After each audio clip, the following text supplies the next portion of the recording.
अस्सलाम अलैकुम नाज़रीन। ड्रामा सीरियल इक़्तिदार की कहानी आज एक नया रुख इख्तियार कर रही है। मेहरुन्निसा की हिम्मत, ऐमन का हसद, ज़ैन शाह की शैतानियत और शाह नवाज़ की कशमकश इस कहानी को इंतहाई दिलचस्प और जज्बाती बना रही है।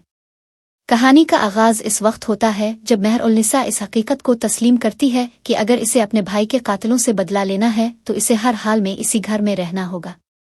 मैदान छोड़ना दुश्मनों की फतह के बराबर होगा और ये मेहरुन्निसा की अना और अज़्म को कबूल नहीं। ऐसे में ऐमन, जो पहले दिन से ही मेहरुन्निसा से हसद करती रही है, इसके पास आती है। इसका अंदाज मुतकब्बिराना और लहजा जहर से भरा होता है। अब तुम्हारी यहाँ कोई जगह नहीं। शाह नवाज ने जो चाहा वो हासिल कर लिया। हमने ज़ैन शाह को छिड़वाया और अब तुम्हारा वजूद बेमानी है। क्या तुम वाकई समझती थी कि तुम जैसे मामूली हैसियत के लोग इस घर पर राज करेंगे? मगर मेहरुन्निसा अपनी जगह से हिलती तक नहीं। वो ऐमन की आंखों में आंखें डालकर जवाब देती है, शाह नवाज मेरा है और हमेशा मेरा ही रहेगा।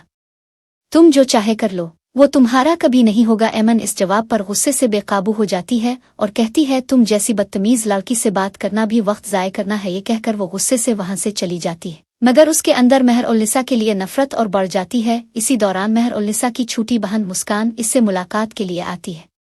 घर की मुलाजमा इसे इंतजार करने को कहती है और मुस्कान बैठी रहती है। अचानक ज़ैन शाह वहां आ जाता है। वो मुस्कान के करीब आकर उसके कान में सरगोशी करता है, हेलो ब्यूटीफुल, तुम तो बहुत प्यारी हो। भाभी ने तुम्हें कहाँ छुपा रखा था? मुस्कान घबराकर सोफे से उठ खड़ी होती है और कहती है, ये क्या बदतमीजी है? ज़ैन शाह, जो अपनी हैसियत और ताकत पर गुरूर करता है, तंजिया अंदाज में कहता है, अरे बस तारीफ कर रहा था, भाभी ने कभी तुमसे मिलने ही नहीं दिया। इसी लम्हे मेहरुन्निसा वहां पहुंचती है और मुस्कान को खौफजदा देखकर ज़ैन शाह पर बरस पड़ती है, खबरदार, अगर आज के बाद तुमने मेरी बहन का जिक्र किया, मैं तुम्हें नहीं छोड़ूंगी। ज़ैन शाह हंसता हुआ वहां से चला जाता है, क्योंकि वो जानता है कि मेहरुन्निसा इसका कुछ नहीं बिगाड़ सकती। दूसरी तरफ शाह नवाज अपने दिल में मेहरुन्निसा के लिए पैदा होने वाले जज्बात से लड़ रहा है।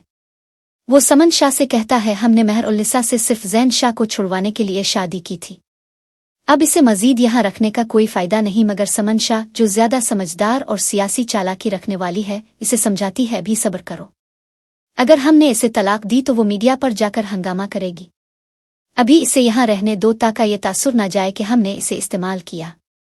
जब वो खुद जाना चाहे तो हम इसे जाने देंगे। अब कहानी इस मोड़ पर आ चुकी है जहाँ कई सवालात उठ रहे हैं। क्या मेहरुन्निसा अपने भाई के कातिलों से इंतकाम ले सकेगी? क्या ज़ैन शाह की हरकतों का कोई अंजाम होगा? और क्या शाह नवाज अपनी मोहब्बत और अज़ाइम के दरमियान किसी फैसले पर पहुंच सकेगा? अपनी राय कमेंट्स में ज़रूर दें। अगर आपने अभी तक हमारा चैनल सब्सक्राइब नहीं किया तो फ़ौरन करें और मज़ीद दिलचस्प कहानियों के लिए हमारे साथ जुड़े रहें। शुक्रिया।